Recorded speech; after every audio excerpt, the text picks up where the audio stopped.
Bismillahirrahmanirrahim. Assalamualaikum warahmatullahi wabarakatuh. Innal hamdalillah nahmaduhu wa nasta'inuhu wa nastaghfiruh wa na'udzu billahi min shururi anfusina wa sayyiati a'malina. May yahdihillahu fala mudilla lahu wa may yudlil fala hadiya lahu. Wa ashhadu an la ilaha illallah wahdahu la syarika lah wa ashhadu anna Muhammadan abduhu wa rasuluhu sallallahu alaihi wa ala alihi wa sahbihi ajma'in, amma ba'du. Alhamdulillah wassalatu wassalam ala rasulillahi, amma ba'd. Jemaah sekalian, azani Allah wa iyyakum. Alhamdulillah, kita bersyukur kepada Allah atas nikmat diberikan kesempatan untuk mempelajari ajaran agama Islam ini. Dan ini adalah merupakan nikmat yang Allah tidak memberikannya kecuali kepada orang-orang yang dikehendakinya. Apabila orang-orang tersebut adalah kita, maka mari kita jaga dengan terus mempelajari agama ini. Tidak ada kemuliaan yang akan didapatkan oleh seorang kecuali dia mengambilnya dari dua hal, yaitu dari keilmuan dan keimanan. Oleh karena itu Allah katakan, yarfa'illahu alladhina amanu minkum walladhina utul ilma darajat. Allah mengangkat orang-orang yang beriman di antara kamu dan orang-orang yang diberikan ilmu beberapa derajat. Dan kemuliaan itu pun Allah bedakan dari orang-orang yang tidak berilmu. Allah katakan, qul hal yastawil ladzina ya'lamuna wal ladzina la ya'lamun. Katakanlah, adakah kesamaan antara orang yang berilmu dengan orang yang tidak berilmu? Allah juga berbicara tentang keadaan para ulama, di mana mereka orang-orang yang bertakwa kepada Allah. Innama yakhshallaha min ibadihil ulama. Sesungguhnya yang takut kepada Allah hanyalah orang-orang yang berilmu. Oleh karena itu Imam Ahmad ketika ditanya apa itu ilmu, beliau katakan khasyatullah, takut kepada Allah subhanahu wa ta'ala. Dan tidak ada satupun perkara yang Allah perintahkan kepada nabinya untuk diminta tambahan kepada Allah kecuali Allah perintahkan beliau untuk meminta tambahan ilmu. Allah katakan, qul rabbi zidni ilma wa qul rabbi zidni ilma. Katakanlah wahai Muhammad, wahai Rabbku, tambahkan untukku ilmu. Allah tidak pernah menyuruh Nabi SAW untuk meminta tambahan harta, tetapi beliau diperintahkan untuk meminta tambahan apa? Ilmu. Karena ilmu adalah merupakan kemuliaan dan merupakan simah, merupakan tanda seorang itu sebagai muslim sejati. Oleh karenanya para ulama kita mengatakan, anna dinal Islam muntasibun ilal ilmi. Agama Islam ini dinisbatkan kepada agama yang berilmu. Dan ini yang membedakan antara kita dengan penganut ajaran-ajaran agama yang lain. Oleh karenanya kita harus senantiasa bersyukur kepada Allah, karena sampai saat ini, di detik ini, di jam seperti ini, kita masih bisa mengambil kesempatan atas izin Allah untuk belajar ilmu. Ya. Taib.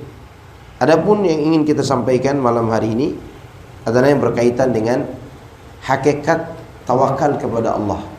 Dan ini adalah pasal ke-21 dari kitab Fawaidul Fawaid.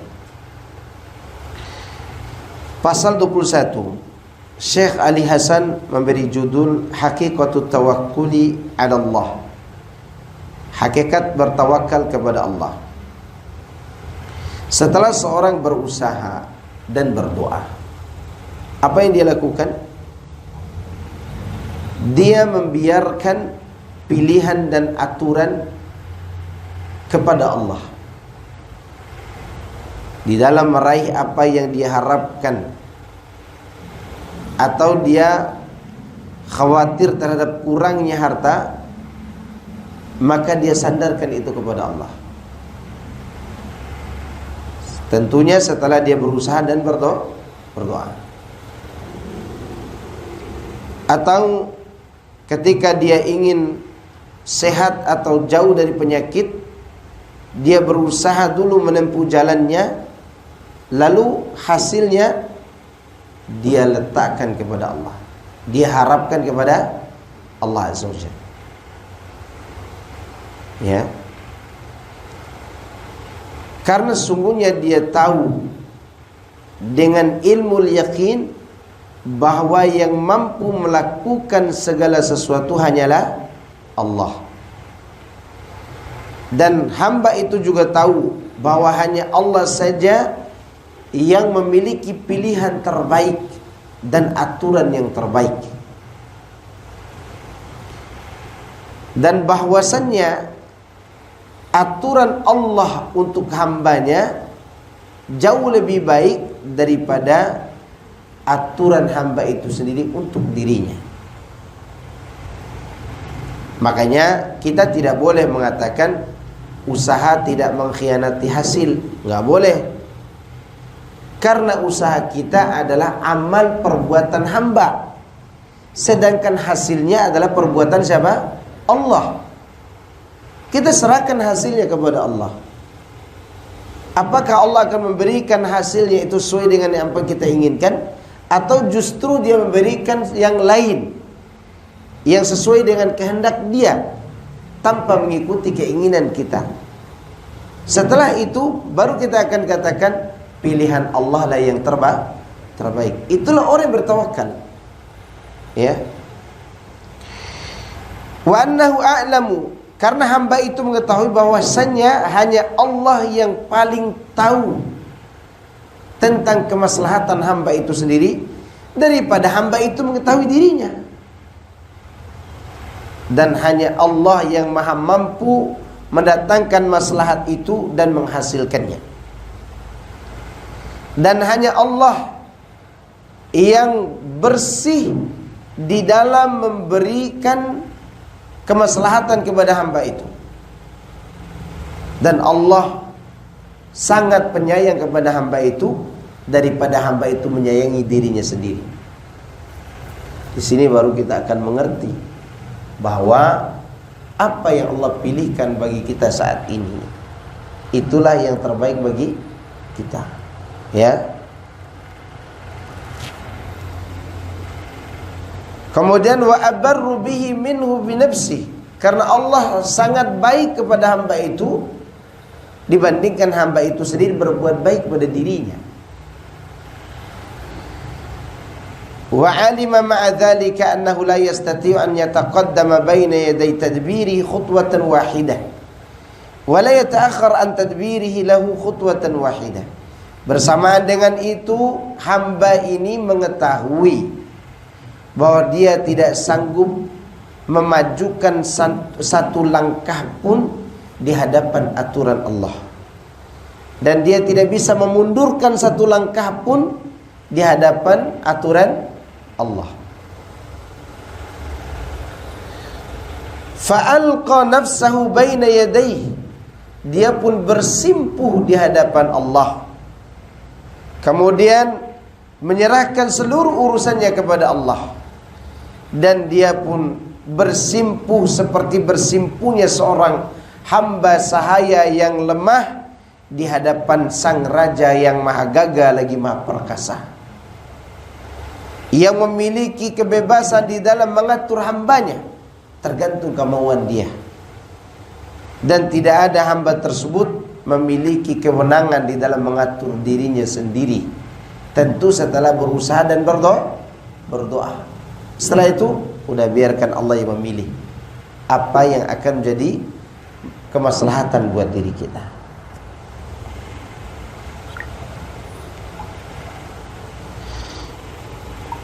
Kemudian hakikat ar-rahah, hakikat ketenangan jiwa. fansaraha hina idzin minal humumi wal gumumi wal ankadi wal hasarat. Hamba yang bertawakal seperti tadi, ya, yang berusaha dan berdoa kemudian menyerahkan hasilnya kepada Allah, pada saat seperti itulah dia akan terbebas dari keresahan, kegelisahan, kesulitan hidup dan penyesalan. Sebab dia telah menyerahkan kegalauannya, kebutuhannya dan kemaslahatannya kepada Allah yang tidak merasa terbebani dengan apa yang dipikulkan kepadanya. Sebanyak apapun urusan hamba yang hamba serahkan kepada Allah, Allah tidak merasa berat untuk menanggungnya.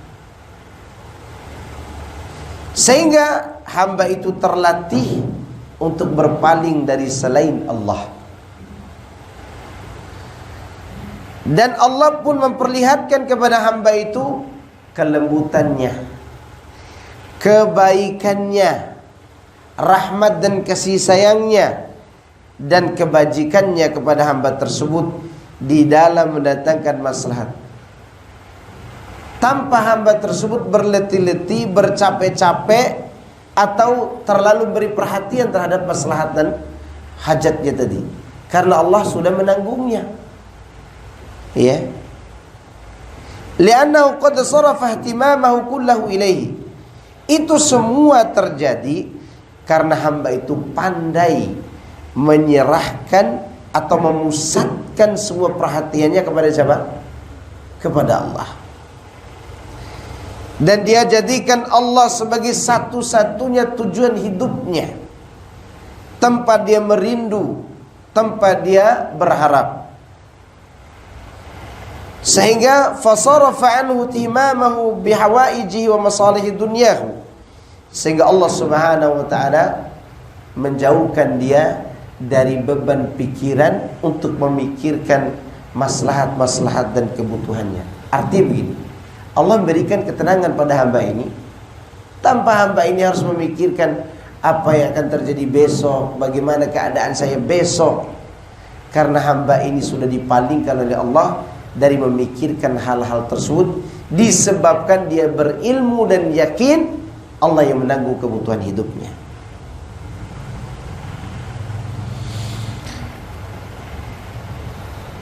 Fafarraga qalbahu minha. Allah pun membiarkan hati hamba tersebut kosong dari memikirkan dunia yang sebentar lagi akan fana ini.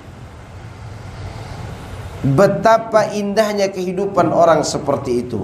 Kata Ibnul Qayyim, fama atyaba aishahu wa ma an'ama qalbahu wa ma a'zama sururahu wa farahahu.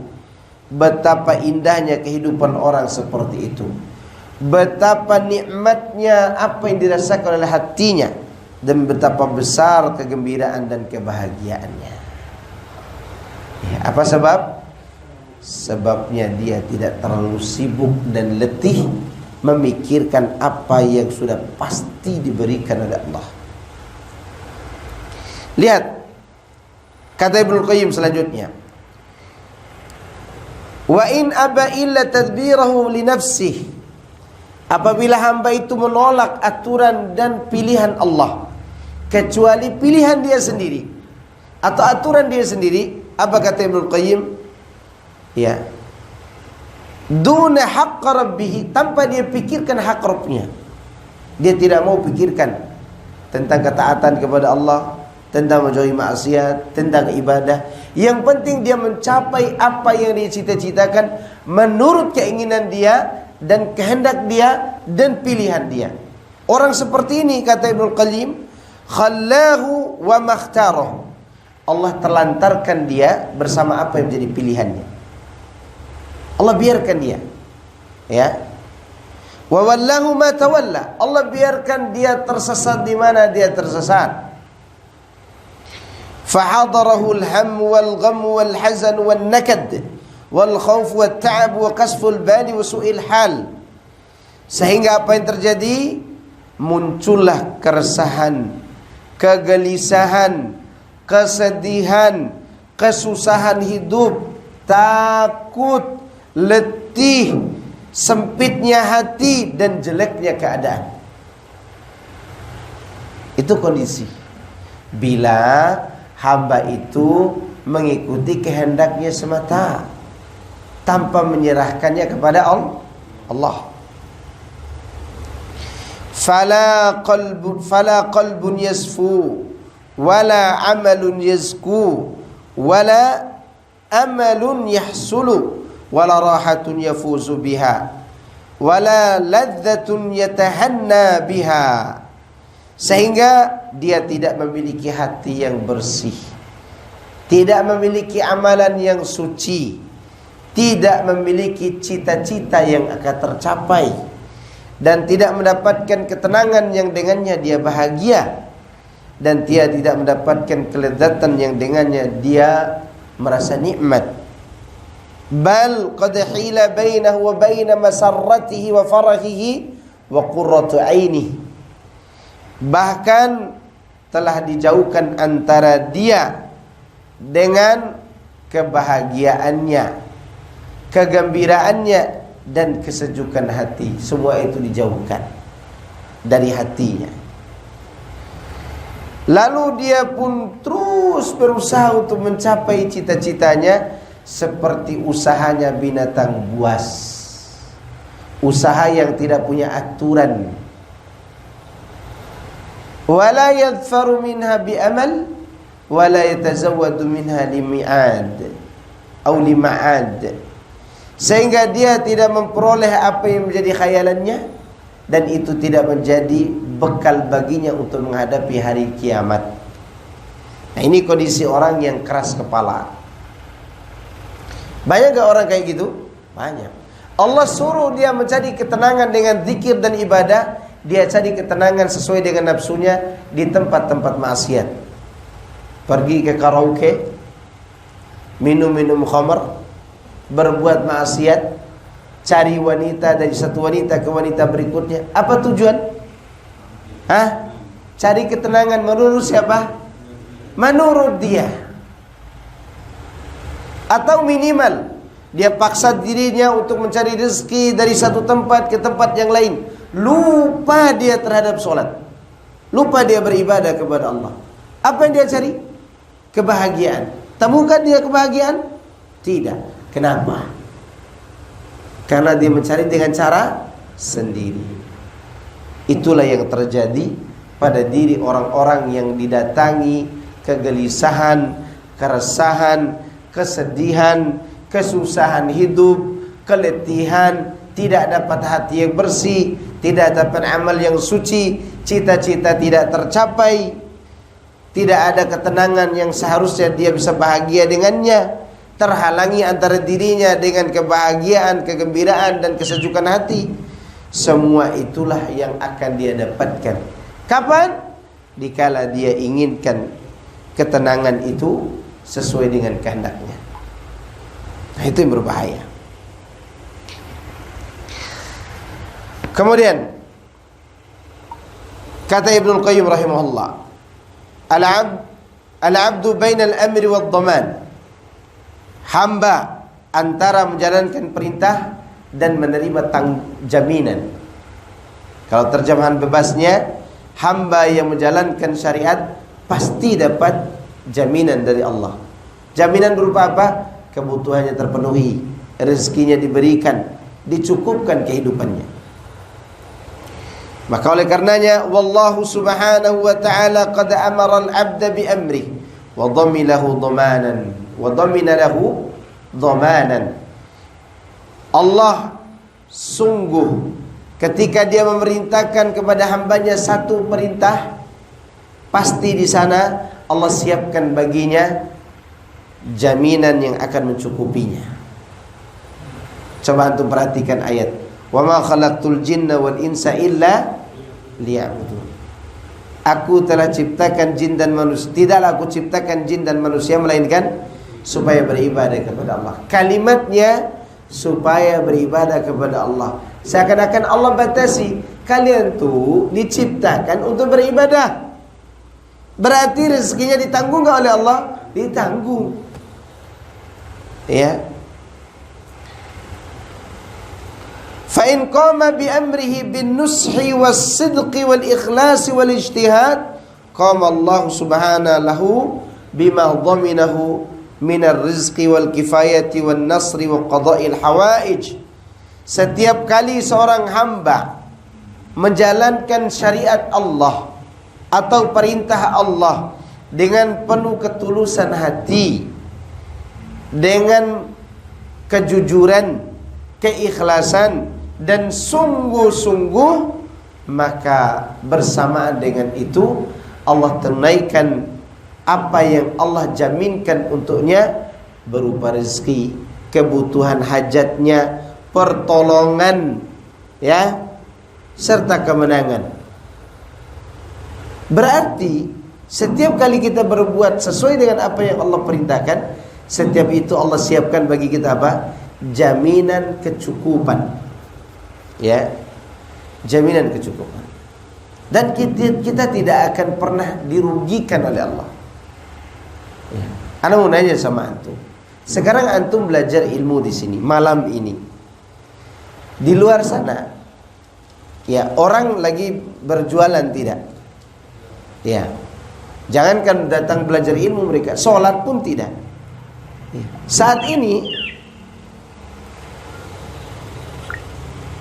Saat ini antum dapat rezeki atau tidak?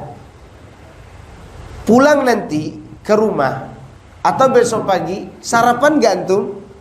Mereka sarapan gak?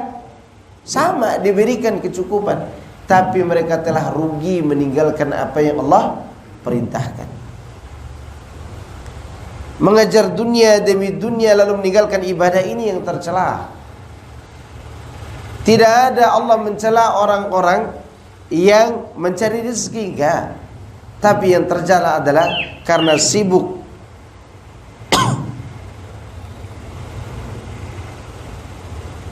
yang tercela adalah karena sibuk mencari rezeki, dia tinggalkan ibadah.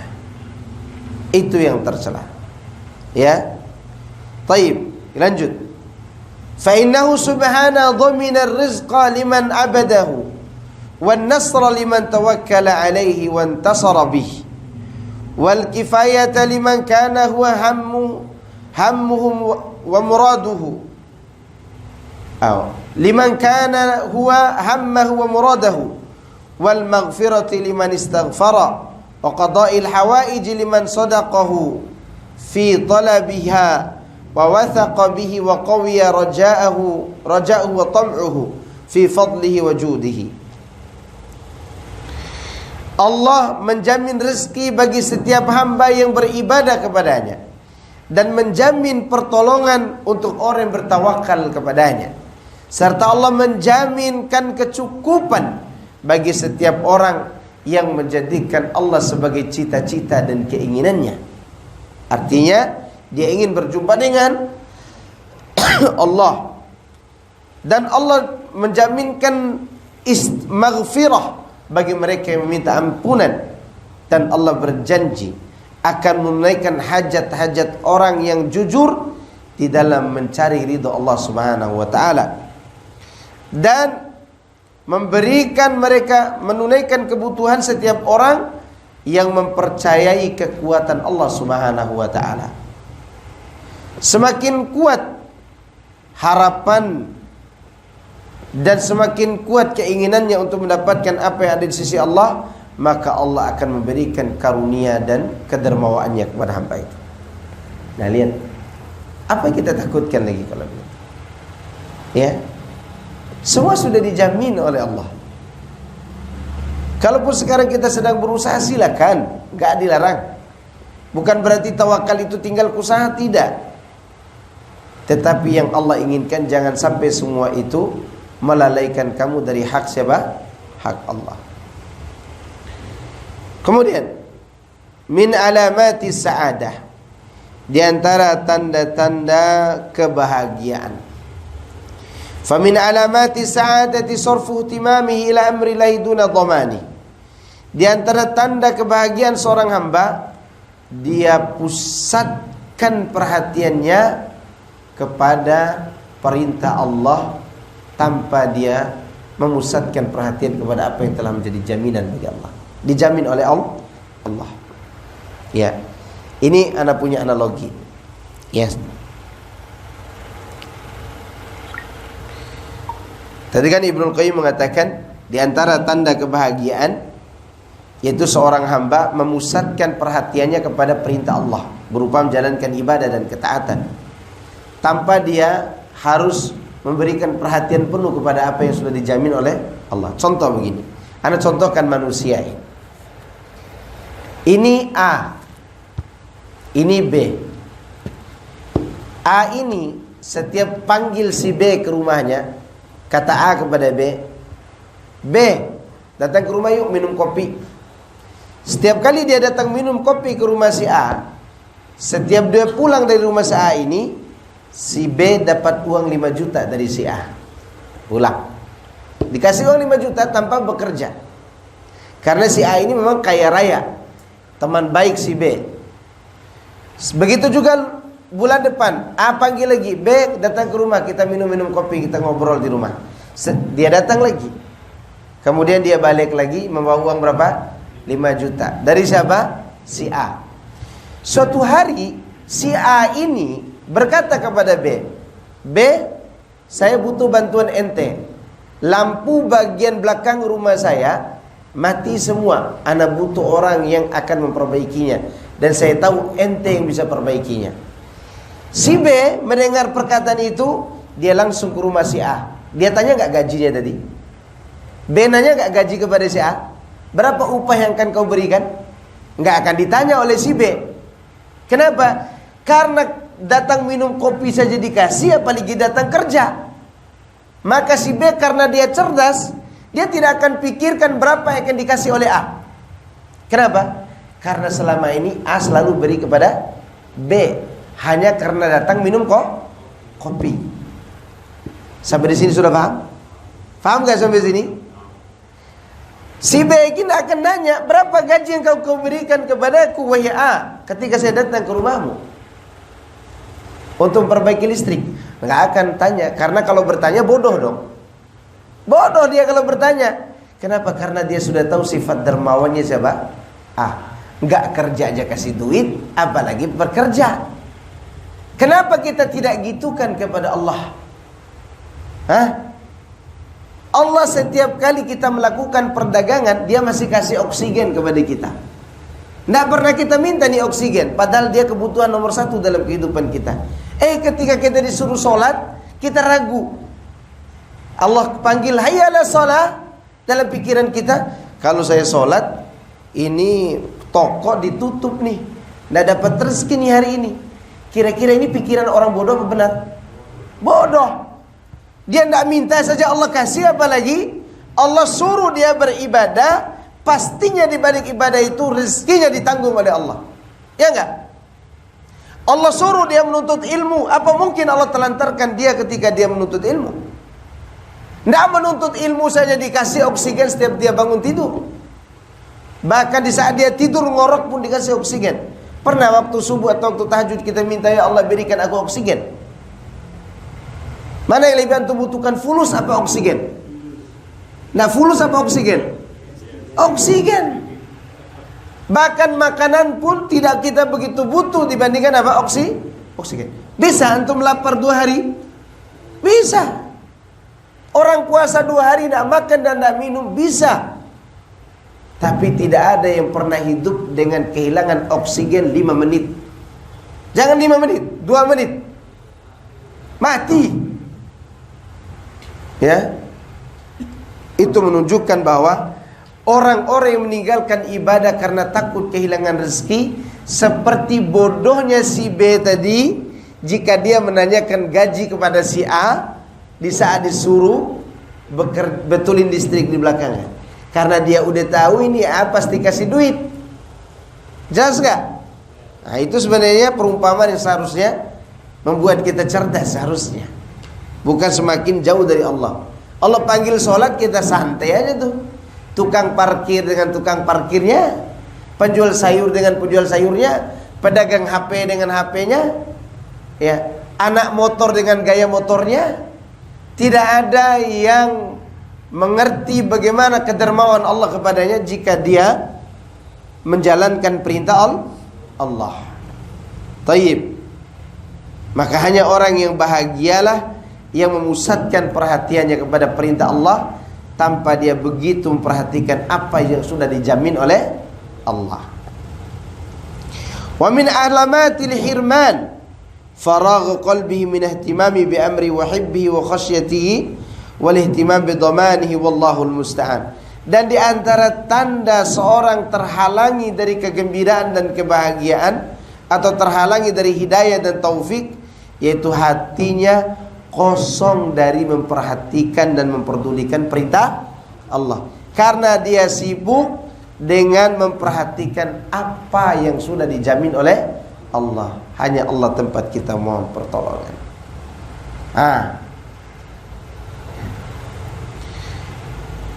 Qala Bishr ibn al-Haris, ahli akhirat itu ada 3. Ini hikmah ya. Ini tambahan hikmah. Ahli akhirat itu ada 3 macam. Pertama, ahli ibadah. Kedua, orang zuhud. Ketiga, orang yang siddiq. Ahli ibadah beribadah kepada Allah dengan adanya embel-embel, ya. Yang kedua, orang zuhud, yaitu dia tinggalkan apa yang menjadi harapannya selain daripada ibadah. Sedangkan orang yang jujur dan siddiq, dia beribadah kepada Allah demi mendapatkan ridha Allah dan sesuai dengan apa yang Allah inginkan. In ra'ahu akhadha dunya akhadhaha wa in arahu tarakaha tarakaha. Jika Allah memperlihatkan kepadanya untuk mengambil bagian dari dunia, dia ambilkan. Dia ambil. Jika Allah Subhanahu wa taala memperlihatkan kepadanya untuk meninggalkan dunia, dia tinggalkan. Begini, jika dalam beribadah itu dia tidak terhalangi untuk mencari rezeki, mengambil dunia seperti usaha dan hasilnya, dia akan ambil itu. Karena itu dia pakai untuk beribadah kepada Allah. Jika dalam beribadah dia harus tinggalkan ibadahnya gara-gara mencari rezeki, maka dia tinggalkan rezeki itu. Demi apa? Ibadah kepada Allah. Inilah orang yang siddiq. Orang yang apa? Siddiq. Ya. Nah, ini hakikat daripada tawakal. Kesimpulannya, poin yang paling penting dalam masalah tawakal kepada Allah, yaitu setelah kita berusaha dan berdoa, biarkan Allah yang menentukan hasilnya. Itu poin penting. Poin kedua, ketika kita ngeyel ingin menentukan sendiri hasilnya sesuai dengan kemauan kita, di saat itu kita akan kehilangan kebahagiaan. Kemudian yang ketiga, hakikat daripada ketenangan jiwa adalah melakukan tawakal seperti di atas tadi. Yang keempat,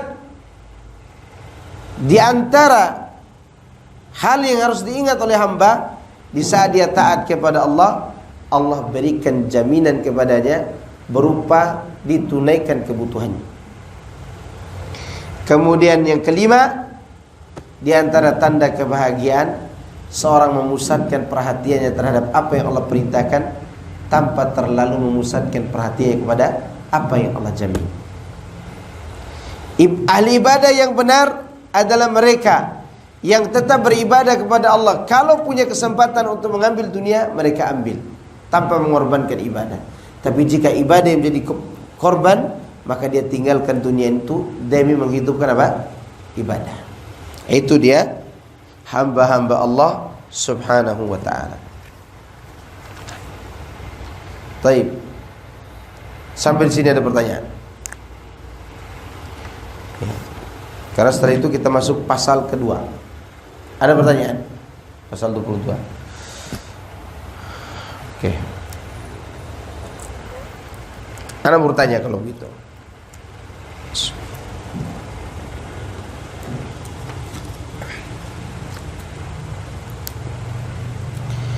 Kapan seorang hamba akan mendapatkan jaminan dari Allah Subhanahu wa taala. Kapan? Saat keadaan apa? Ketika dia menjalankan perintah dan bertakwa. Ahsanta. Ketika dia menjalankan apa? Perintah. Karena disebutkan oleh Ibnu Qayyim tadi, setiap kali dia menjalankan perintah dengan ketulusan, kejujuran dan keikhlasan, saat itulah Allah akan menanggung apa? Kebutuhannya. Pertanyaan berikutnya, bukankah orang kafir juga di sana diberikan rezeki? Bahkan lebih banyak lagi. Apa yang tidak ada pada diri mereka, yang ada pada diri hamba-hamba Allah? Keimanan, terus ketenangan. Orang yang tenang dengan rezeki yang cukup yang Allah berikan kepadanya, itu jauh lebih baik daripada memiliki harta yang banyak tapi tidak tenang. Banyak orang yang tidak tenang, banyak orang kafir tidak tenang. Bahkan orang Islam yang menjauhkan diri dari Allah tidak tenang.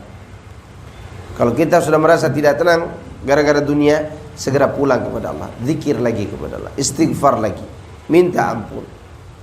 Karena hati kita sudah mulai menjauh dari Allah Subhanahu wa taala. Ya. Nah, ada pertanyaan enggak dari antum?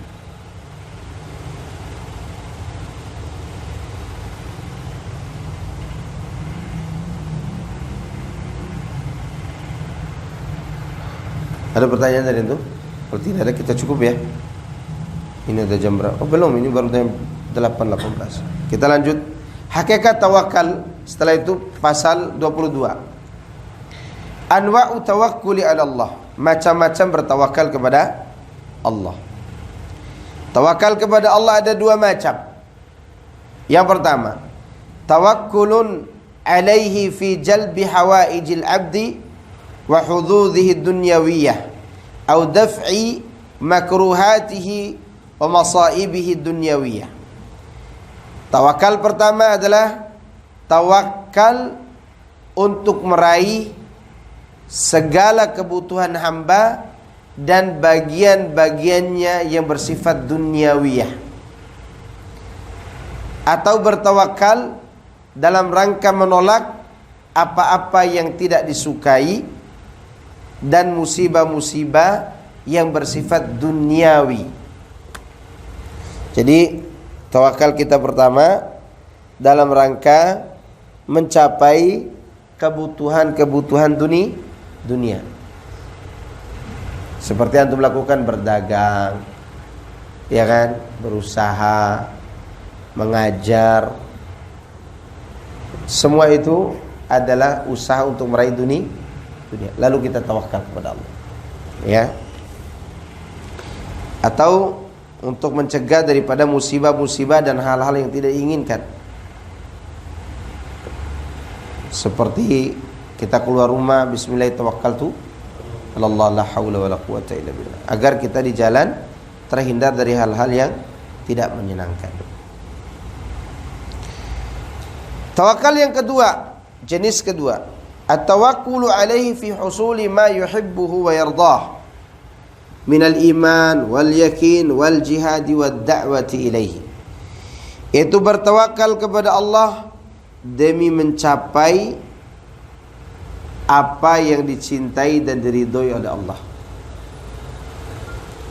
Seperti mencapai keimanan, keyakinan, bersungguh-sungguh dan berjihad, serta tawakal dalam rangka berdakwah kepada Allah. Ya. Berarti ini tawakal dalam urusan apa? Agama. Kadang kita ini lebih besar tawakal kita untuk meraih urusan dunia daripada meraih urusan apa? Agama.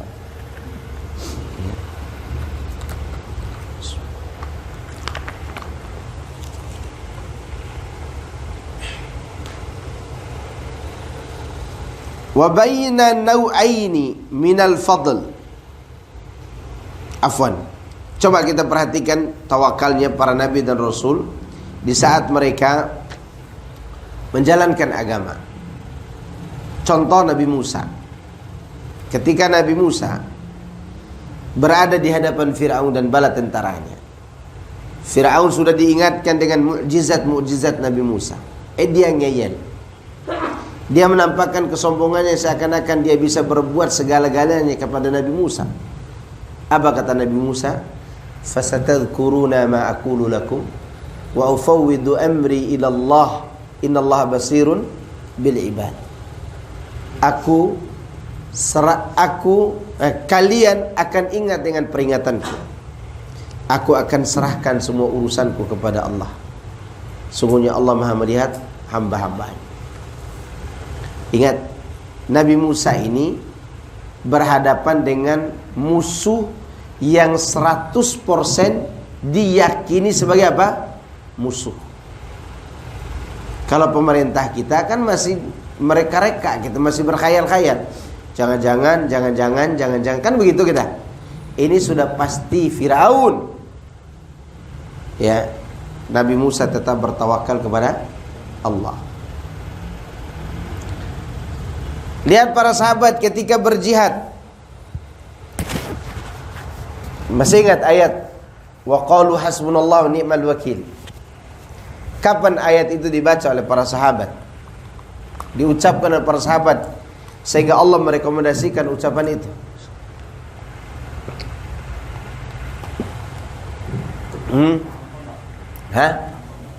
Bukan. Perang apa? Bukan perang Khandaq. Ya termasuk sih mereka bertawakal juga kepada Allah.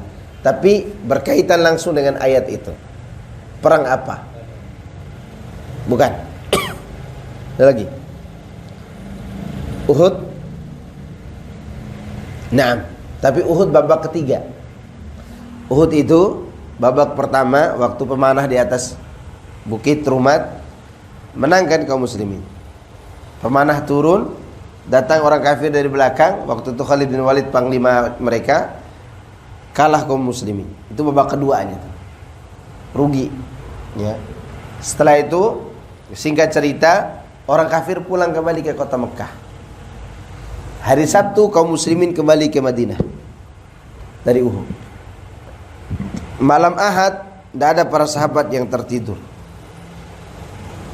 karena pikiran mereka terpaut sama dengan pikiran Nabi di malam itu. Jangan-jangan orang kafir besok balik lagi ke kota Madinah karena tidak puas dengan perang Uhud kemarin. Jadi ini hari Sabtu. Besok hari Ahad, Nabi SAW dan para sahabat keluar lagi. Masih terluka nih, cuman bawa satu tambahan personil namanya Jabir bin Abdullah.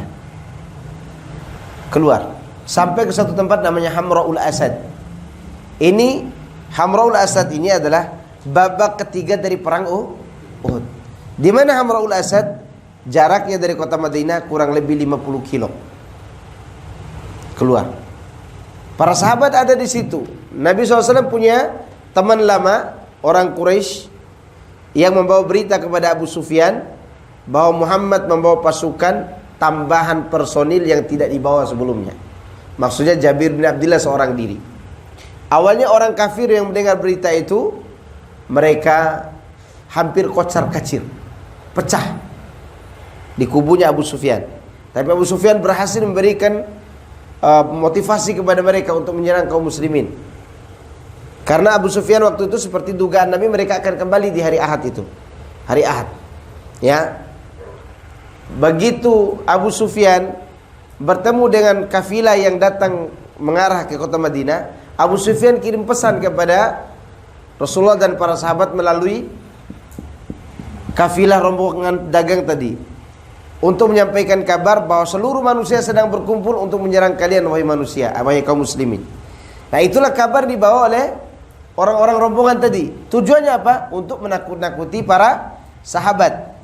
Maka turunlah ayat alladzina qala lahumun nas innan nas qad jama'u lakum fakhshawhum wa zadahum imana wa qalu hasbunallahu wa ni'mal wakil. Lihat, tawakal ketika berjihad, yaitu orang-orang yang dikatakan oleh manusia lain kepada mereka, manusia telah berkumpul untuk menyerang kalian, wahai kaum muslimin, takutlah kepada mereka. Kata orang-orang tersebut, ya, apa yang terjadi? Fazadahum imana. Justru itu menambah iman para sahabat. Dan berkata, wa qalu hasbunallah wa ni'mal wakil. Ya. Lihat, luka hari Sabtu kemarin sudah kering belum? Belum. Hari Sabtu kemarin mengalami kerugian enggak? 70 kaum muslimin mati di waktu itu. Ya. Dan itu menyebabkan kaum muslimin lemah secara fisik, tapi tidak secara mental dan tawakal. Maka pulanglah orang-orang kafir Quraisy itu dan jadi menyerang kaum muslimin sampai datang peperangan berikutnya, dan nantinya akan ada perang Khandaq. Itu dia, ikhwan fillah azakumullah. Bertawakal di saat apa? Berjihad, itu tawakal yang afdal. Sama seperti antum datang sholat, tawakal kepada Allah. Maka disyariatkan keluar dari rumah menuju ke masjid, baca juga doa bismillah tawakkaltu 'ala Allah itu. Karena kita akan melakukan usaha ibadah. Antum pergi berdagang aja itu doanya, apalagi pergi beribadah. Ya enggak? Antum pergi berusaha nih, usaha dunia. Dan itu doa keluar rumah. Dan itu terpuji. Maka lebih terpuji lagi di saat kita keluar rumah untuk pergi beribadah dan berdakwah dan belajar. Karena itu adalah tawakal tertinggi. Oleh karenanya Ibnu Qayyim mengatakan, wa bainan nau'aini minal fadli ma la yuhsihi illallah. Kalau dilihat keutamaan atau perbedaan keutamaan di antara keduanya sangatlah banyak, yang mana besar perbedaan keutamaan di antara keduanya hanya Allah yang mampu menghitung dan mengetahuinya. Fama tatawakkala alaihi al-'abdu minan naw'i tsani haqqa tawakkulihi kafahu an-naw'ul awwal tamamal kifayah. Kapan saja seorang hamba bertawakal kepada Allah untuk mendapatkan macam yang kedua, mendapat hidayah, mendapat keimanan, mendapat taufik, dia bertawakal kepada Allah untuk itu semua, maka Allah akan beri jaminan untuk mendapatkan urusan pertama, yaitu dunia. Ya. Makanya tidak ada ustadz sudah pensiun, ada nggak?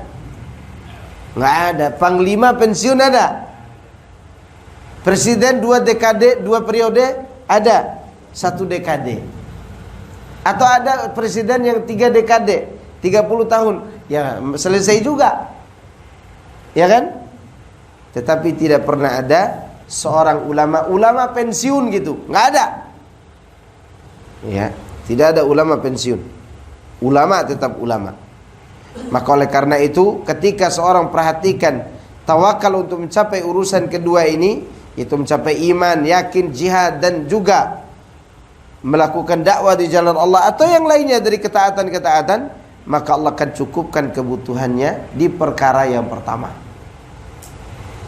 Wa mata tawakkala alaihi fi an-naw'il awwal duna tsani kafahu aidan. Jika seorang bertawakal kepada Allah untuk meraih urusan dunia semata tanpa dia perhatikan urusan kedua, Allah juga akan berikan kecukupan baginya berupa urusan dunia. Lakin la yakunu lahu aqibatu tawakkul fima yuhibbu wa yarda.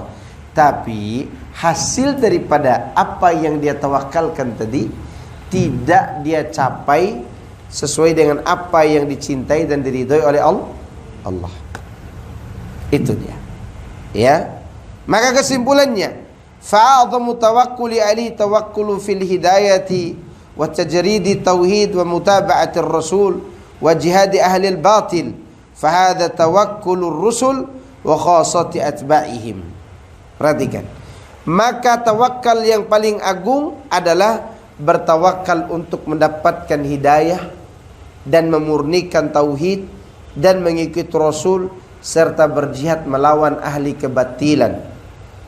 Inilah tawakalnya para Rasul dan orang-orang pilihan yang menjadi pengikut mereka. Makanya ketika ada ustadz membantah kebatilan, dia tinggal tawakal saja kepada Allah. Karena itu adalah merupakan jihad di jalan Allah. Ya, jihad jalan Allah. Tidak usah terlalu bersandar kepada kepintaran. Kepintaran kita tidak menyelesaikan masalah. hanya menumbuhkan ujub di hati kita. Tapi begitu kita berniat untuk mendapatkan ridha Allah dan bertawakal, maka Allah akan datangkan kecerdasan itu di saat itu juga. Ya. Jadi tawakal itu menyebabkan apa? Pertolongan datang seketika tanpa disangka-sangka. Ya. Contoh mana?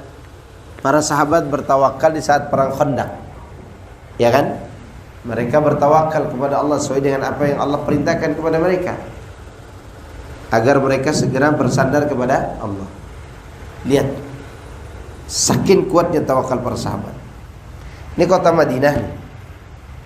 Kota Madinah itu barat agak ke sini dibuatlah Khandaq. Ya, agak ke selatan dibuatlah apa? Khandaq. Di bawah sini ada Bani Quraidah. Di sini kota Madinah. Dan kota Madinah itu sekitar Masjid Nabawi, kecil. Jumlah penduduknya lebih sedikit dari jumlah musuh. Itu baru dari atas, belum dari bawah. Di atas para sahabat sibuk menghalau datangnya orang kafir di Khandaq. Ini ibu-ibu dan anak-anak siapa yang jagain? Ada yang jagain? Gak ada. Kecuali satu orang laki-laki namanya Hasan bin Thabit. Hasan bin Thabit. Mata-mata Bani Quraidah masuk ke sini untuk mengecek ada penjaga nggak di sini di kota Madinah. Kalau ada penjaga, ini pasukan dari bawah orang Bani Quraidah akan membunuh anak-anak dan wanita di sini.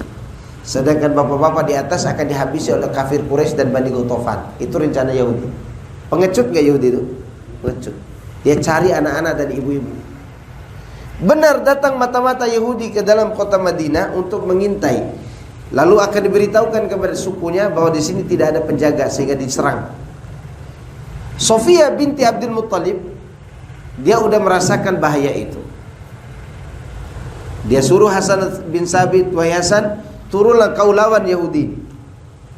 Hasan tidak sanggup. Dia katakan, "Aku tidak bisa." Wanita ini loncat dari atas rumah, dari atas tembok itu, loncat keluar, bawa batang kayu, langsung memukul kepala Yahudi itu dan mati. Kematian Yahudi tersebut didengar oleh Bani Quraidah dan mereka kira berarti kota Madinah ada penjagaan kuat, tidak jadi diserang dari bawah. Dari mana datangnya kekuatan yang dimiliki oleh Sofia? Apa dia sebelumnya belajar boxer gitu? Atau belajar silat, tenaga dalam? Ya, tidak. Datang dari tawakalnya mereka di dalam kota Madinah dan pasukan di atas.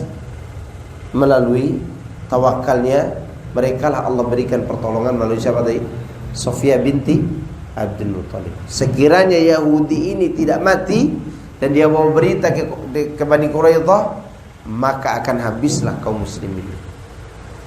Kaum muslimin dan muslimat dari anak-anak dan wanita. Begitu tawakal, ya. Karena ini ada tawakalnya para rasul dan tawakal orang-orang khusus dari pengikut mereka. Semoga Allah berikan kita taufik untuk selalu bertawakal kepada Allah dalam mencapai hidayahnya. Dan saya kira itu yang bisa saya sampaikan di malam hari ini, dan semoga ini bermanfaat bagi anak pribadi dan bagi antum semuanya. Ya, dan semoga Allah memberikan kita kemampuan untuk bertawakal kepada Allah Subhanahu wa ta'ala. Wabillahi taufik. Subhanakallahumma wa bihamdika asyhadu an la ilaha illa anta astaghfiruka wa atubu ilaik. Assalamualaikum warahmatullahi wabarakatuh.